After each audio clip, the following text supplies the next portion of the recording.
Water bath canning technique. This is an easy food preservation technique that you can do at home.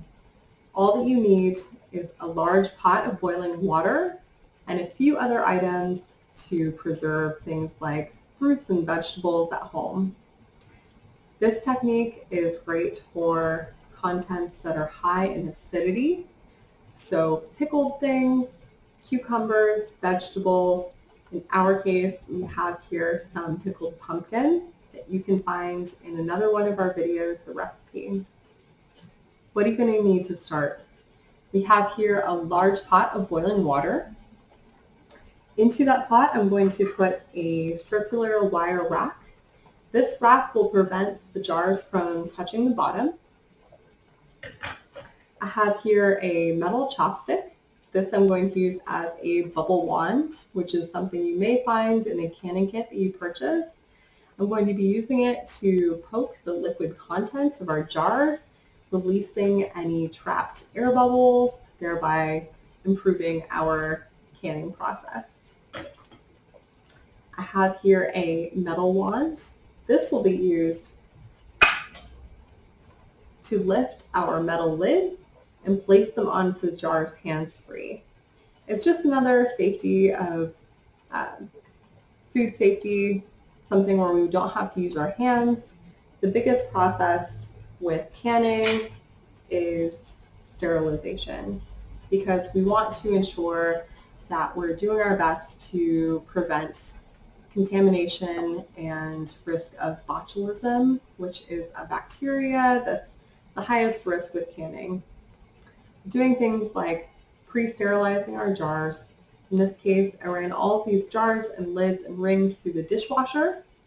You could also boil them for 10 minutes.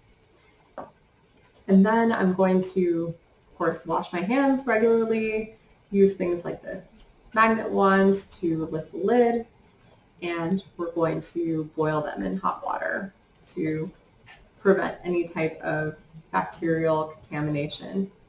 For jars like these pint jars, we can boil them for 10 minutes. If you're using something that's 15 ounces or larger, you're going to want to boil it for at least 15 minutes. Lastly, I have this jar wrench or ring wrench. This is something you can use to screw on, to tighten, or to unscrew the jars. It's great if you have any type of mobility issues, or if those jars are hot and you don't want to touch them.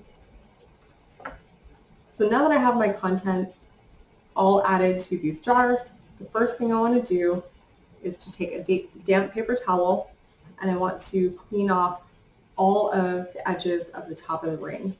We want to do this to make sure there aren't any food particles or residue on those rings, because that might prevent a perfect seal against the lids. So I'm going to start with this one on the top. I'm going to give it a good wipe.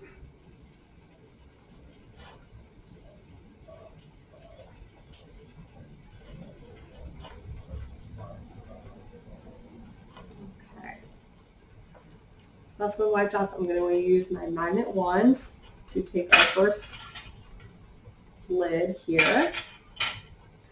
And with these type of mason jar lids, you want to only reuse them a few times. It really depends on the contents. Higher acidity things like acidic tomatoes, maybe you only use it once.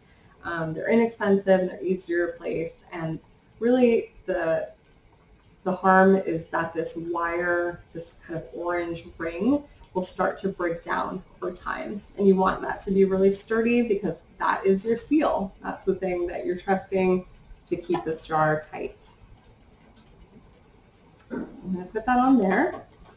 Next, I'm going to grab one of my rings, give this a good wipe too. It just came out of the dishwasher, so they're still a little bit wet. So this is dry. I'm just going to use my fingers to tighten this over top of the lid. And while these are going into the water bath, you can use just a finger tighten. You don't need to screw it too tightly, because there's still going to be some air that's moving through the jar, and we want to give that some freedom to move. So I'm going to continue doing that with each of these. I'm going to put my wire ring into this pot.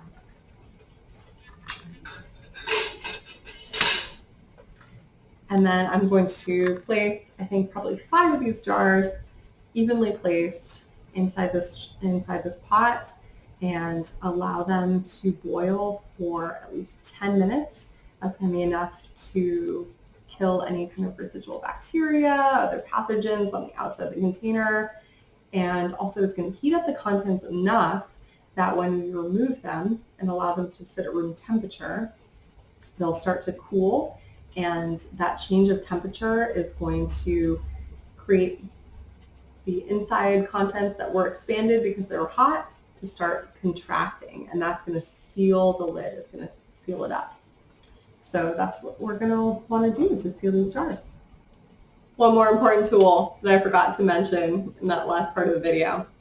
So these tongs, this jar lifter, is so great for moving the jar inside and out from the boiling water.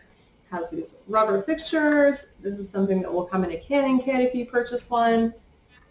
Look how easily I can lift that and lower it into this boiling water. Great.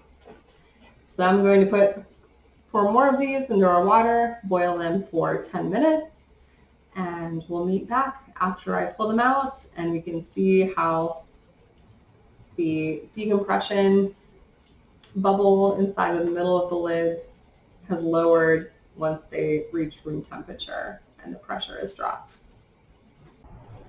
As you can see here, we have our 4 jars fully submerged into water. They're sitting on the wire rack at the bottom. It's okay if they're resting a little bit on the sides of the pot. They will move around a little bit during the boiling process. Next thing I'm going to do is crank up the heat and bring this water to a boil. As you can see, our water has reached a rolling boil. For these pint jars, we will boil this for 10 minutes to achieve a seal. 10 minutes is good for 4, 8, or 12-ounce jars. If you're canning using a 16-ounce jar, you're going to want to boil for 15 minutes. So several of my jars have cooled, and I want to show you the difference in how you know that your jar has sealed. So these have come to room temperature. They've sat for several hours, and I can see from the lid that when I put it on was convex, it was domed up, and when I would pop it in, it made a click sound. Now these lids are fully concave. They're pulled into the jar, and I push on them. They don't make any type of movement or clicking sound. I know that this jar is sealed. It does happen sometimes through this water bath method that your jar may process overnight, comes to room temperature, and that lid is still popping when you push it down. It means your lid is not sealed. You could either process that again using the water bath method, or you can keep it in your refrigerator because your food is still safe.